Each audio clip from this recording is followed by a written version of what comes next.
I have personally encountered mis and disinformation throughout my life. Sage and Jester is an arts production company that is on a mission to fight misinformation and manipulation. We blend artistry and expertise in order to get people entertained and informed. The company's ambition speaks for itself. We are creating something big, ambitious, bold, beautiful. We are almost 40 people at Sage and Jester. These are all incredible, talented professionals who have been at the top of their game in all industries that they come from. The ambition here is to bring people together, to unpack the potentially difficult and complex subject of mis and disinformation. The most important thing is the well-informed citizen.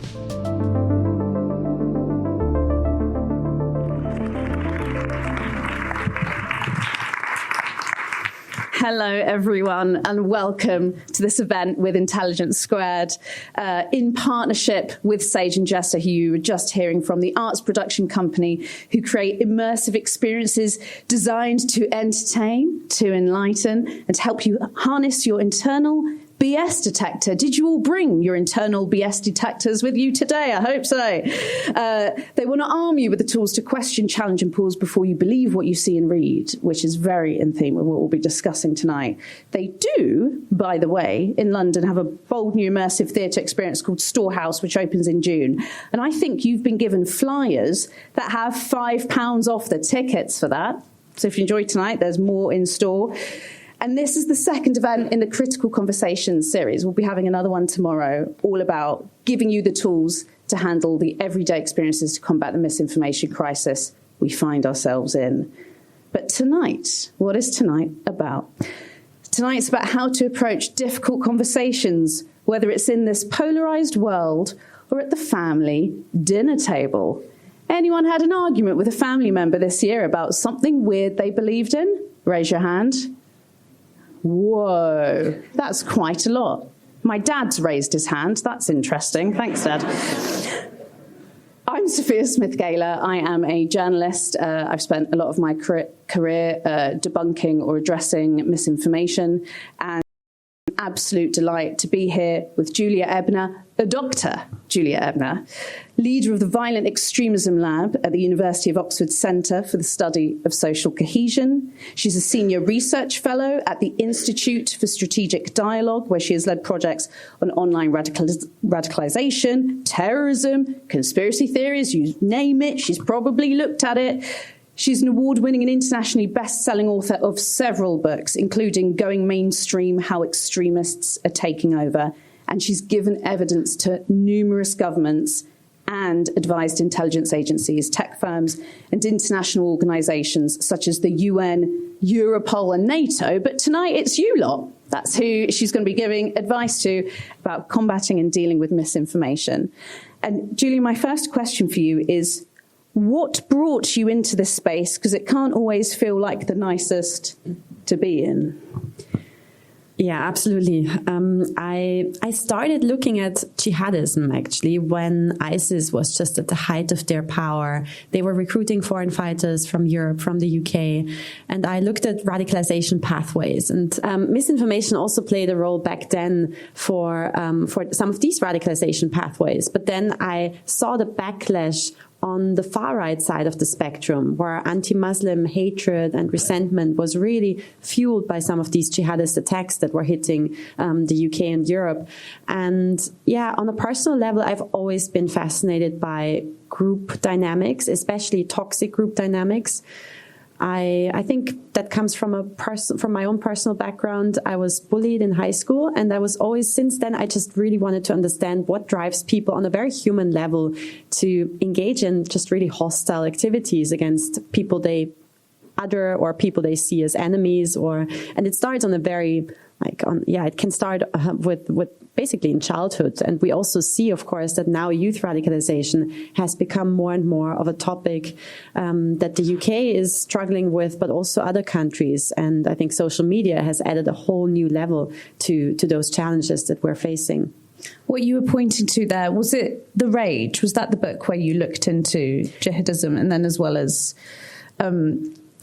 When was it that you published that? I read it, but it was years ago now. Yeah, that was a long time ago now. That was 2017. It was my first book, and I looked at the intertwined relationship between Islamist extremism and far-right extremism, because they have a lot in common. As if they're kind of, you go all the way around and you get to the same point. I remember that. So exactly. Yeah.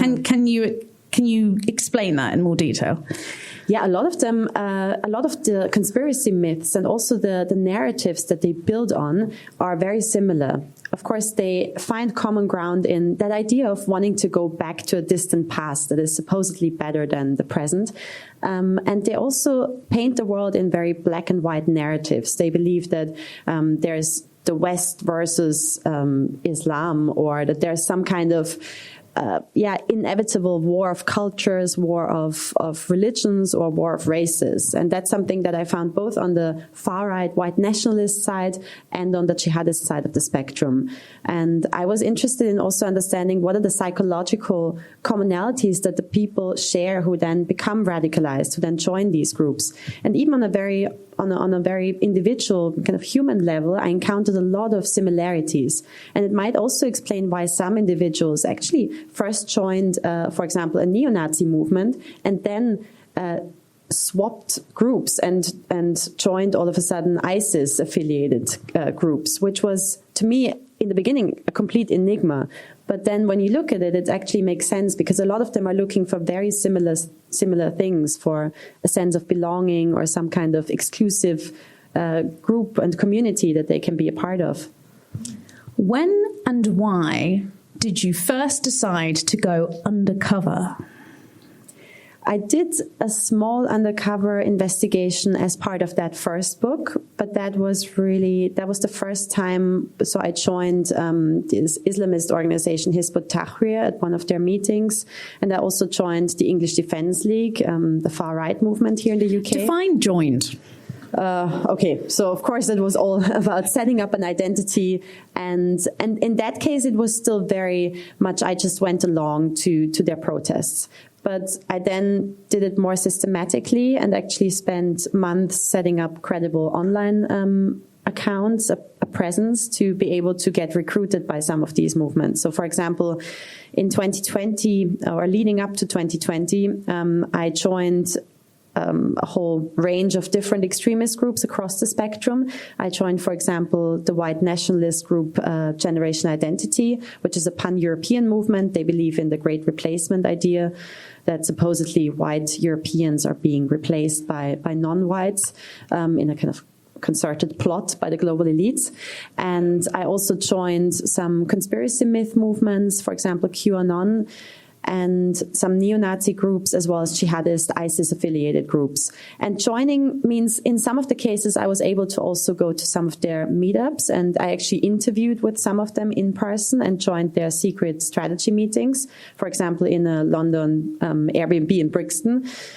Yeah, so for some of the groups, I wasn't able to join them offline because, for example, I joined violent misogynistic subcultures online. It would have been very difficult for me to pretend to be a man in an offline setting.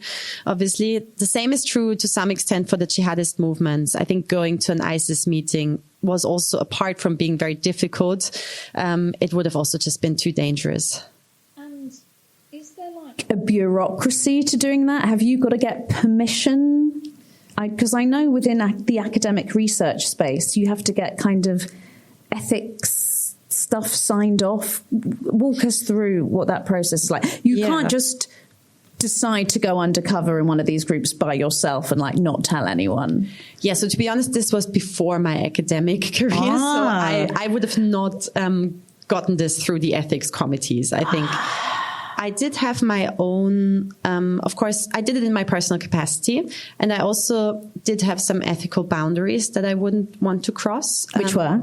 So, for example, I would never want to help any extremist movement create propaganda or spread propaganda or help them with any of their recruitment efforts.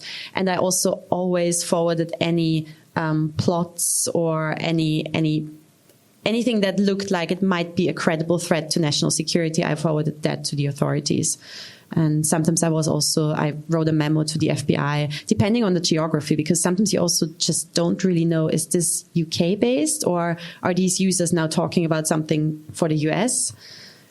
Were you just doing this in your spare time? Like, how are you finding the time to do this? Yeah, pretty sad, right? As someone who frequents many a subreddit, you're my kind of person. That's exactly what I do with my spare time as well. Talking about mis and disinformation, growing up, misinformation wasn't a word I ever heard about. It's actually only something that by the time I was becoming and working as a sort of early career journalist, everyone seemed to start talking about it. Has it really shaped and differentiated how we speak to each other, in your view? I definitely think so. It's so interesting how, of course, social media has not just, I think it's also tapping in something deeply human. I do think misinformation has always been around, but with every new invention and every new technology, it seems like there is an increase in misinformation that this facilitates. And I mean, even with the invention of the radio has been exploited, as were other human inventions were also exploited to spread misinformation in earlier times. But I do think the internet and social media in particular have also just unfortunately accelerated these dynamics and have really made us more prone to not really being able to distinguish the lines between what is fabrication, what is fabricated content, and what is real. And why is it getting harder to determine what's real and what isn't? Is it because it's become more sophisticated, or is it because our critical thinking skills are diminishing? What's the reason behind it? Both. I would say it's a combination of different factors. One of them is, of course, that our attention span has decreased, that we're exposed to such a hugely overwhelming amount of information and misinformation, but also our trust is much more individual based, and that is really amplified on social media. A lot of us will just probably listen to whatever the influencers that we're following are saying, and research has shown that trust in institutions is dropping, and trust in individuals that we just rely on in terms of our news consumption, our media habits, is actually increasing. And that also means that misinformation can be spread more easily by some of these individual influencers that people trust in. And the established institutions have less credibility to some extent. And then you have the whole added layer of the algorithms, of course, reinforcing radical content, incredible content, apocalyptic content, all of the content that our human minds have always been fascinated in. But now on social media, that's exactly what the algorithms are tailored to in order to maximize our attention on the platform, which is essentially the business model of the tech firms. But we've always been fascinated by gladiators fighting, or by bloody content, or by incredible apocalyptic predictions. I'm pleased you've brought up their business model, because for it to proliferate so much, it must bring someone loads of money. There must be a benefit in it for someone or various people. So who profits from the misinformation crisis? A lot of, I think it's actually, when you look into, I mean, my expertise is mostly on the extremist movements, but of course there's also an added layer. The tech firms themselves profit from it because they maximize, as I said, they maximize the amount of time people spend on the platform. Because the content becomes more and more radical, and misinformation is actually something that generates a lot of interaction, a lot of it just means that they can make people stay on their platforms longer. But the extremist movements also have turned this into something that's monetarily interesting for them. So, for example, some of the conspiracy myth gurus and conspiracy myth influencers run their own companies on the side to sell, well, I don't know, protein powders and all kinds of canned food, and preparing for the apocalypse, or the whole prepper community then buys that kind of stuff. And that's very much related to then also benefiting on a financial level from it. And the same is true for some of the the same is true for some of the other extremist groups that would then sell, for example, or the alternative medicine communities that would try and sell products that are alternatives to the pharmaceutical industry's products. And of course, the problem with misinformation is they often build on things that people are very emotionally attached to or that they have a grievance about. And sometimes this might also build on half-truths. So, of course, there are a lot of problems with some of the pharmaceutical products where perhaps some of the side effects have not been studied enough, but they take it completely out of context. They take it out of the scientific consensus about the products, and they benefit from it by then also potentially selling their own products which have zero scientific evidence behind it. And if you're sort of in hot pursuit of people spreading dodgy content online, what platforms are they on, and how has that differed in the course of your research? Because I imagine when you were first beginning, what would this social media ecosystem have been like? It wasn't the vertical video era, so this is maybe primarily Facebook, YouTube back then, Twitter, Reddit, and then the naughty ones like the super dodgy ones and dark web. Yeah, it's definitely changed a lot, and it's still evolving rapidly, but it used to be. So just a few years ago, in 2017 to 2019, a lot of the big tech platforms started to take down content, radical content, and the radical accounts that were spreading hateful messages or misinformation.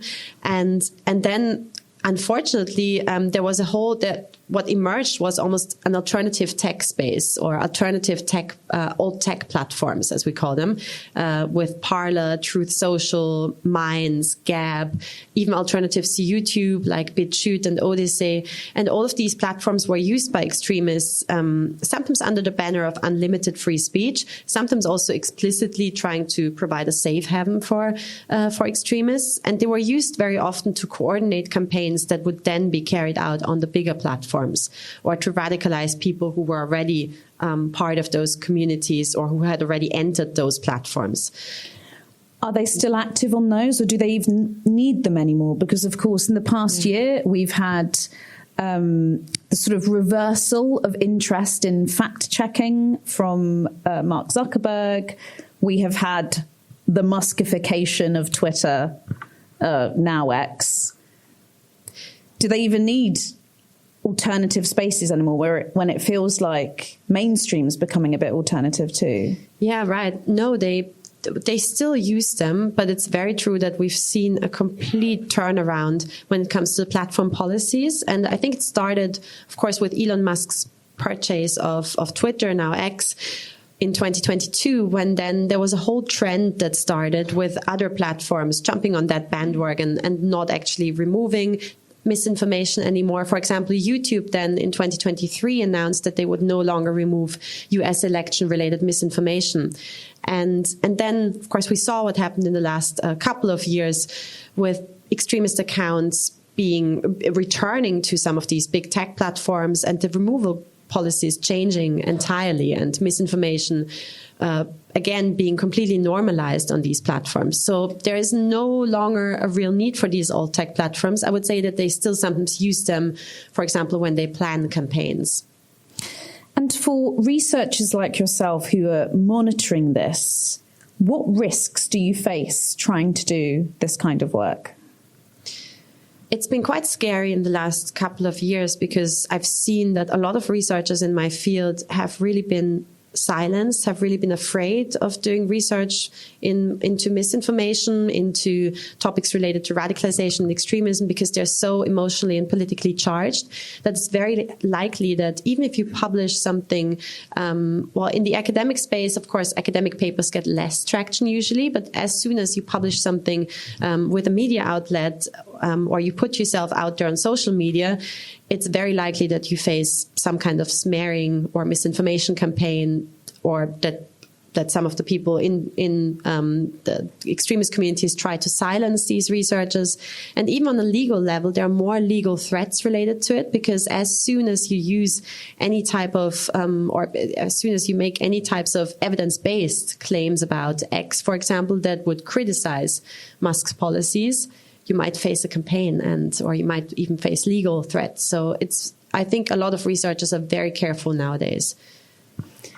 Do you think could something be done tomorrow that would really help you out, that would make you feel safer about doing this kind of work? Because I appreciate that. For one thing, it could stop people going into this, but the other thing that's already happening is that it's stopping researchers from amplifying their expertise and their work, which is just as bad.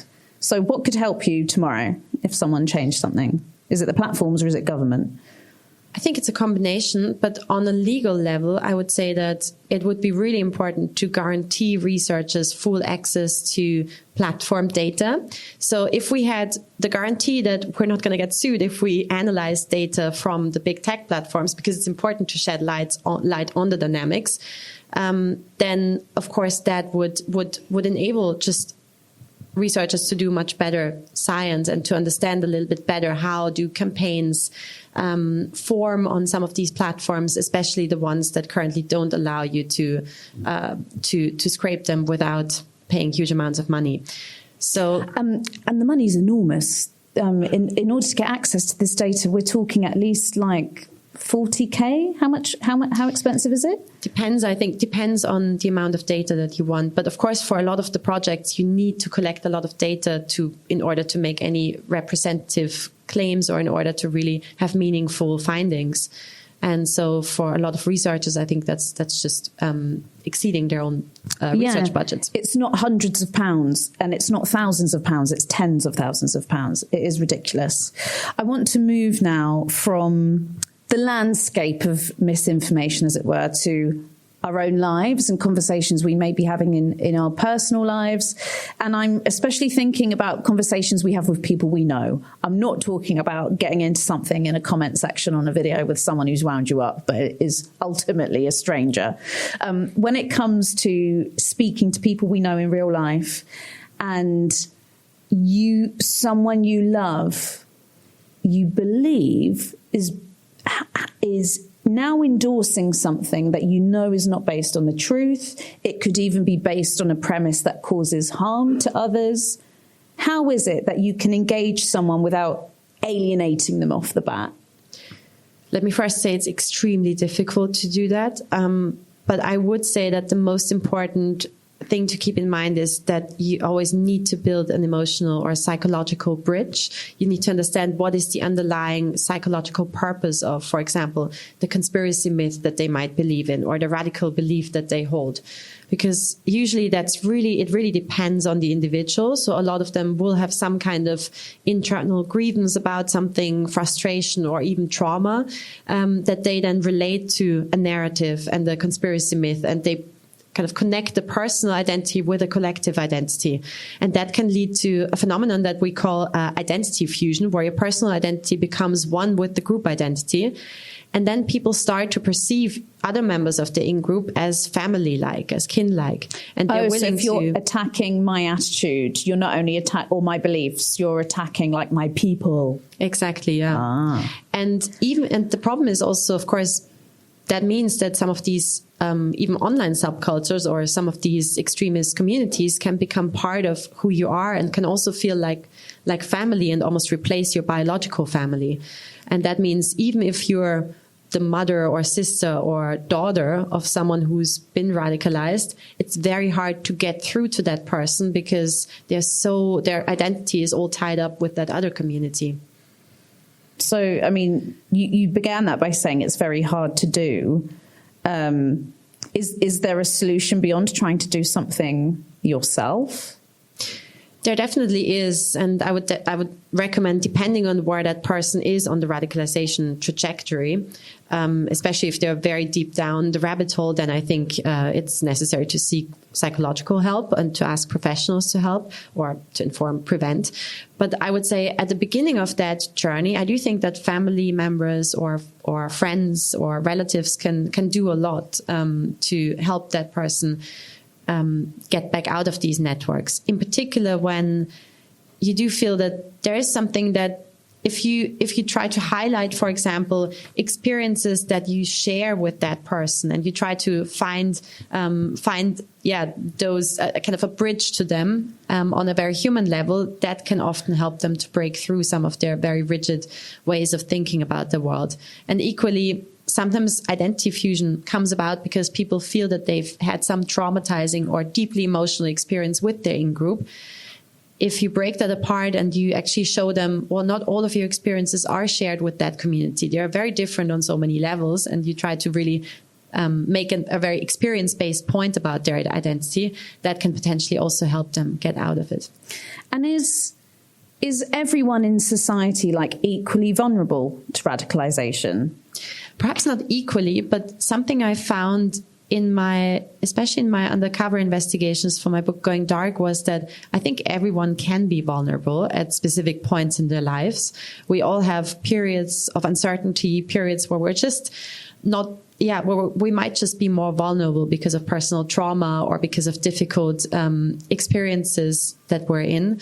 And I do think that means that we're more susceptible in those moments. Even when I was doing the research myself, I found myself at some point being quite vulnerable. Perhaps it was because, as we said earlier, I spent my free time, instead of spending it with my friends, I spent a lot of time in these very extreme channels, and then automatically you become more vulnerable. But it's also about the group being able to tie some of those very deep traumatic or negative experiences in your own life to the group narrative.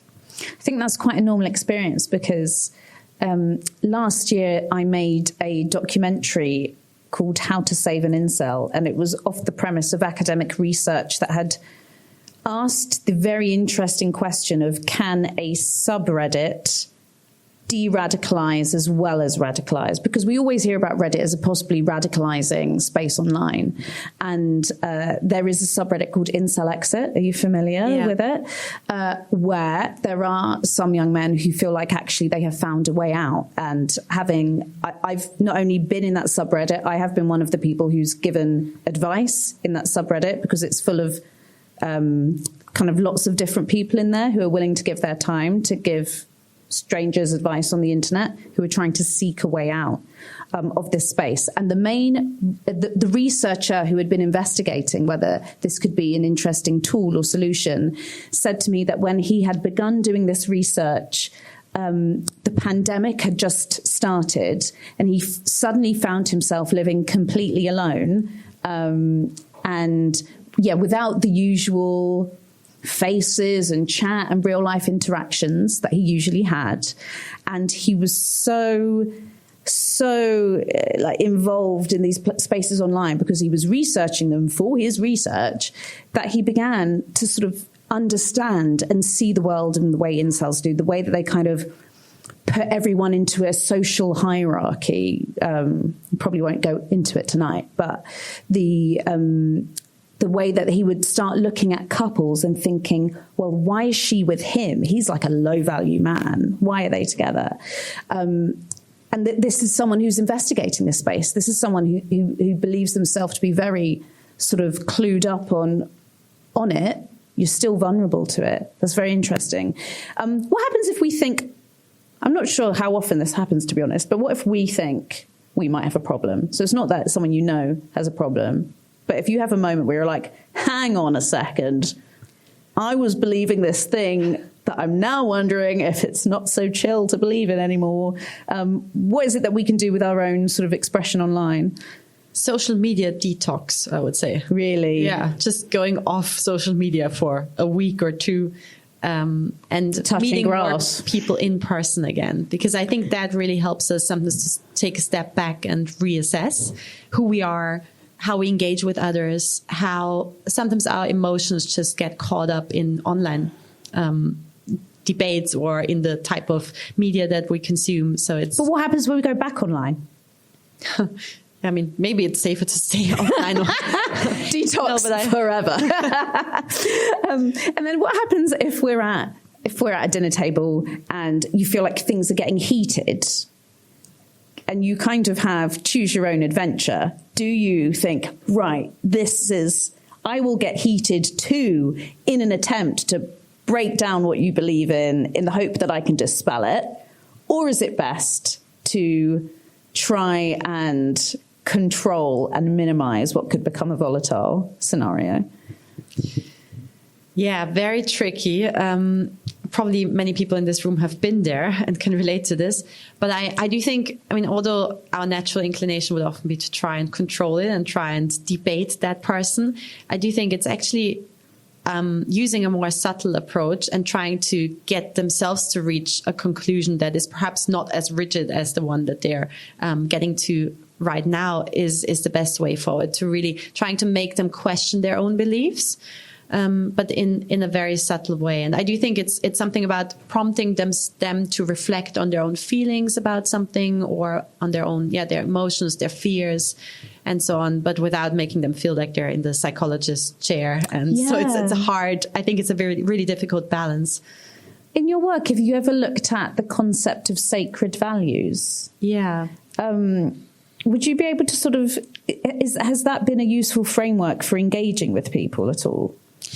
I would definitely say so. In the work that I do in Oxford, we do use sacred values, and it is also closely intertwined with that idea of identity fusion, because sacred values really become a strong part of who you are. And so, could you explain to everyone who may not be familiar with the concept what sacred values are as they've been put forward? Yeah, well, sacred values. I mean, Scott Atran is someone who's published a lot on sacred values, and it's all about ideas and belief systems that really become, that have a strong personal, I guess, value that people become really attached to. It's not religious. It's called sacred value, but it's not necessarily religious. It can be any type of belief. It can be a political belief. It can be any type of ideological belief.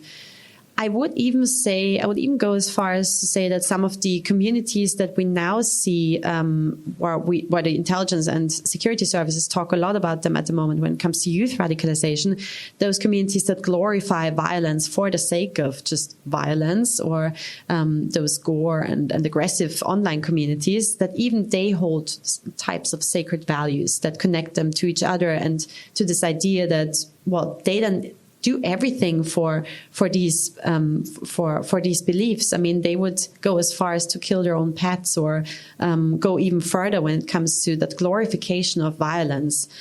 And so I think it can be anything that really becomes deeply entrenched with who you are as a person, and also relating to a group that you're in. Can reverse psychology be done to sort of appeal to someone's sacred value to de-radicalize them? I don't think, obviously, it would work in the context of violence glorification, but perhaps in others. If someone's sacred value was what they perceive to be unity, for example. You mean what they perceive to be unity, and then trying to break apart that unity? Or the reason I ask is because I know that's something. I believe I'm right here in saying that in the United States, when they were considering how to tackle anti-vax ideologies, looking at how you could appeal to someone's sacred value that was otherwise being manipulated to be anti-vax, you could manipulate it effectively the other way. Yeah. Is that something? I think I think that is definitely an approach that could be promising. And I think especially if you manage to attach some emotional value to something that is seen as part of the out group, where you kind of mix up what is considered to be part of the in group and what is considered to be part of the out group. And you just, because often these boundaries between in group and out group become so rigid that anything that you can do to break that apart is a really good step in the right direction, I think. How can we cultivate more empathy? Well, this is exactly also about our own in-group and out-group thinking. I do think it's really important that we continue to have empathy for people on the other side of the political spectrum or ideological spectrum, people we disagree with. I think without that empathy and understanding of where perhaps people we disagree with are coming from, it's really difficult to mend some of the societal divisions we're facing. And we see that with things like, I don't know if you saw that, but earlier last year, the Financial Times published this statistic about young women and men drifting apart in terms of ideologies, and men on average become more conservative right-wing, and women on average, again, this is average, might not be representative for this room, but women on average become more left liberal-leaning. And I think it's really important also for the sake of just the future of humanity. Imagine people just also no longer date, for example, people on the other side of the spectrum. You see this in other surveys done by OkCupid, which showed that most people don't want to date someone on the other side of the spectrum. I mean, this is quite bad news for... dating apps actually sort of include more of this information as well. They introduce this as a method of screening, like where someone sits politically. Whereas I don't think they always did that. Yeah, that's right. But I think also the ways in which we interact online, but also offline, reinforces some of these trends of us drifting further apart and the trends of hyperpolarization, affective or emotion-based polarization. So I would say that empathy is extremely important for us to reverse that. And I think everyone can practice empathy in their own environment, in their own engagements, whether that's online or at a dinner table discussion.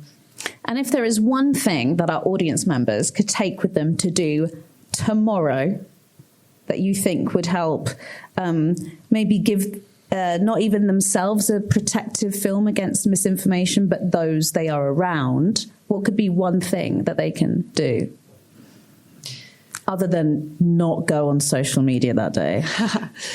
No, I think, Sander van der Linden at Cambridge University has a really good approach for basically inoculating the wider populations against misinformation, using a similar principle as with vaccines, trying to make people understand what are the dynamics underlying the spread of misinformation, what are the manipulation tactics that are being used. And I think really trying to understand how you yourself might be exposed to this, or your friends or your families, can be a first step, and trying to basically, inoculate yourself or get the vaccine against misinformation. And try to brace yourself for also toxic group dynamics, and also understand how our identities on an individual level, on a group level, on a societal level are changing in the online sphere. And of course also how AI plays into that, because that's a whole discussion. That's a whole other evening. Exactly. To begin with this inoculation that you've described, we actually have a couple of questions for you. This is the interactive part of the evening. You'll see on the screens behind me is a QR code, which I will now invite you to scan. You're going to have 2 multiple choice questions. Please click the link as well if you're watching us via live stream. I can see everyone's got their phones up. Brilliant. Scanning away. You're going to be asked 2 questions. I'm now going to read the first one. When you hear a viewpoint you strongly disagree with, what's your first instinct? A, ask questions to understand.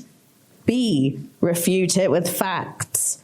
C, laugh it off. Or D, change the subject. What are you picking tonight?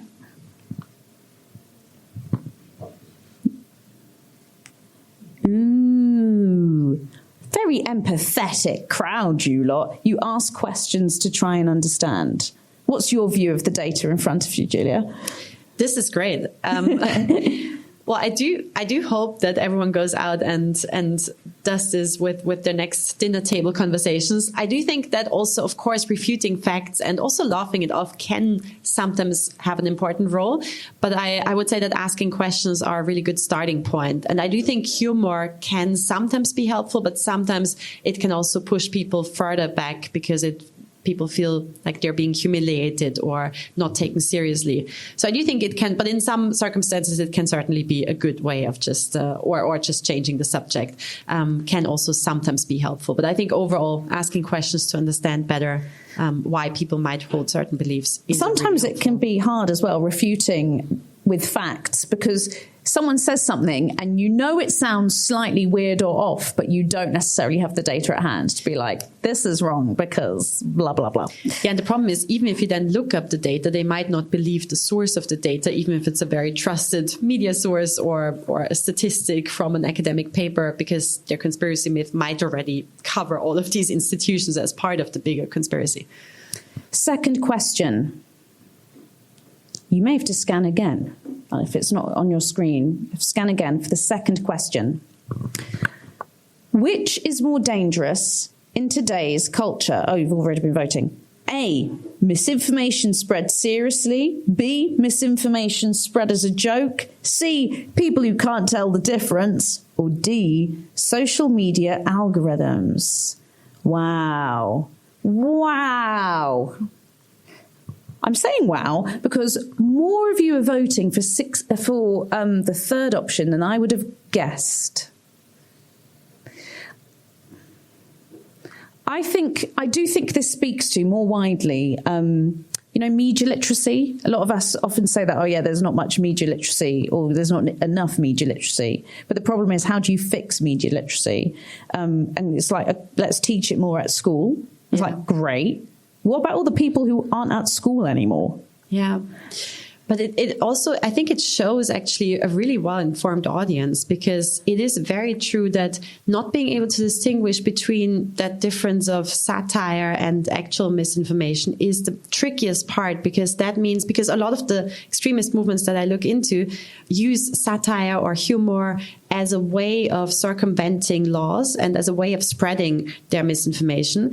And we've even seen that on a bigger level with, for example, some of the videos that were created of Kamala Harris, satirical deep fakes were spread with people not realizing that this was a deep fake. And it was originally meant to be for satirical purposes and humor, but people took it seriously, and actually that was quite a dangerous path, because people didn't realize that she didn't say that. And then social media algorithms, I completely agree as well. I think that is the source of a lot of the challenges that we're facing, in particular because misinformation can just spread so much more quickly, and we've seen it also with of course, with the Southport riots, how quickly it was from that first piece of misinformation that was shared on Telegram in the Southport Wake Up group after this terrible attack in Southport. But then to the point that people mobilized and went into the streets, it took not even a day, it took hours for that. So I'm not surprised you've recommended a detox, which I think I will also enjoy this evening. So thank you so much, Julia, for a really fascinating conversation. We're going to hand over now to the excellent folks at The People Speak. I'd like to thank you, Julia, for a really wonderful conversation.